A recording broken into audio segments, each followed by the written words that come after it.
நான் காமிக்கல, இந்த மாதிரி கரண்டியை உள்ள விட்டு அப்படி தூக்கும் போது, ஆனா தண்ணி இருக்கா, இந்த மாதிரி தண்ணி இல்லாம நீங்க செய்யணும். சரியா? ஒருவேளை தண்ணி இருந்தா திரும்ப தம் போடணும். ஓகேண்ணா. அரிசி சூப்பரா அப்படியே உதிரியா இருக்காண்ணா, ஜூஸியா இருக்கா?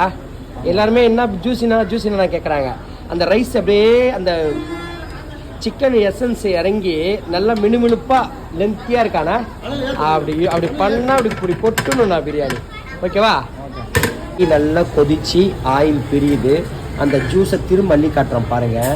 அதே ஆயில் தான், ஆனால் எவ்வளோ டார்க்கா, அதாவது முன்னாடி பொன்னிறமாக இருந்துச்சு, இப்போ டார்க்கு அந்த பிளாக் மாதிரி சேர்ந்து நமக்கு அந்த ஜூஸ் இறங்கியிருக்கு. இப்போ இந்த தண்ணியில் டேஸ்ட் இருக்கு. இந்த தண்ணி அரிசிக்குள்ளே ஏறும்போது அரிசியில் டேஸ்ட் இருக்கும். டேஸ்ட்டு இப்படி தான் கொண்டு வரணும். பிரியாணி ஒரு ட்ரையாங்கிள், அந்த ட்ரையாங்கிள் மசாலா டேஸ்ட்டு